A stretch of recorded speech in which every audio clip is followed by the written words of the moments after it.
Madiga reservation పోరాట సమితి 31వ వార్షికోత్సవాన్ని నిర్వహిస్తున్నటువంటి ఎంఆర్పిఎస్ బైరునపల్లి గ్రామ శాఖ అధ్యక్షులు కంచర్ల వెంకటేశ్వర్లు గారికి, అలాగే పెదపాక భాస్కర్ రావు గారికి, కార్యక్రమ నిర్వహణ అధ్యక్షులు పెదపాక వెంకట గారికి, ఈ కార్యక్రమానికి ఇచ్చేసినటువంటి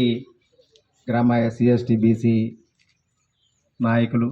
ప్రజలందరికీ కూడా ప్రత్యేకమైనటువంటి అభినందనలు తెలియజేస్తూ, అలాగే ముందుగా పద్మశ్రీ మందకృష్ణ మాదిగ గారికి 60 వసంతాల పుట్టినరోజు శుభాకాంక్షలు అందరూ చప్పట్లతోటి తెలపవలసిందిగా కోరుతున్నాను. మిత్రులారా, 31 సంవత్సరాలు సుదీర్ఘ ప్రయాణం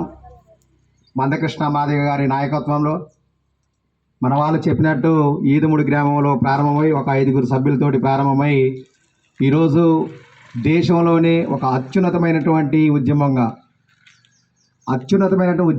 పేరు పొంది ఈ దేశంలో అనేక రాజకీయ పార్టీలు ఉన్నప్పటికీ కూడా, అనేక కుల సంఘాలు ఉన్నప్పటికీ కూడా, ఈ కుల సంఘాల నాయకులు ఏమీ సాధించకపోయినా, అంటే అందరూ కుల సంఘాలు పెట్టుకుంటారు, ఆ కుల సంఘాలు ఏ లక్ష్యం కోసం అయితే పోరాటం చేస్తాయో ఆ లక్ష్యాన్ని మర్చిపోయి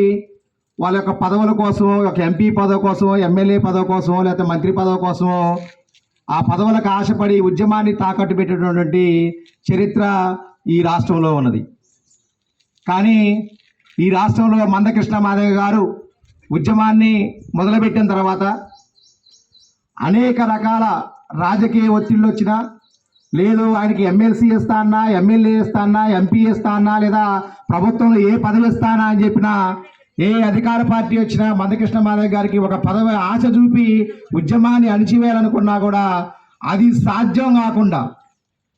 అలాంటి శక్తులకి ఆయన తలవగ్గకుండా మందకృష్ణ మాదిగ గారి యొక్క నాయకత్వం ఆయన దేశవ్యాప్తంగా ఆయన ఒక పేరుని మోగించే విధంగా ఈరోజు ఒక 31 సంవత్సరాల ఉద్యమ చరిత్ర పద్మశ్రీ మందకృష్ణ మాదిగ గారికి మాత్రమే ఈ దేశంలో ఉన్నది అని చెప్పేసి సగర్వంగా మనం చెప్పుకోవచ్చు. ఎందుకంటే 30 సంవత్సరాలు అనేక ఒడిదుడుకులు వచ్చినాయి, అనేక రాజకీయ పార్టీలు ఉద్యమాన్ని వ్యతిరేకించి వాళ్ళు వెళ్ళిపోయినటువంటి పరిస్థితి కూడా ఉన్నది. ఉద్యమం స్టార్ట్ అయినప్పుడు చాలామంది ఉన్నారు పెద్దలు, వాళ్ళందరూ కూడా ఎంఆర్పిఎస్ని చీలికలు పెలికలు చేయాలని చెప్పేసి, ఏ ప్రభుత్వం వచ్చినా, డాక్టర్ రాజశేఖర రెడ్డి గారు వచ్చినప్పుడు ఒక ఉద్యమం చీలిపోయింది, కేసీఆర్ గారు వచ్చినప్పుడు ఉద్యమం చీలిపోయింది, ఇట్లా ఏ పార్టీ వచ్చినా తెలుగుదేశంలో ఉన్నప్పుడు ఒక ఉద్యమం చీలిపోయింది. అయినా కూడా కృష్ణను ఎక్కడా కూడా తను తల వంచలేదు, తడుముకోలేదు, అదరకుండా బెదరకుండా ఉద్యమాన్ని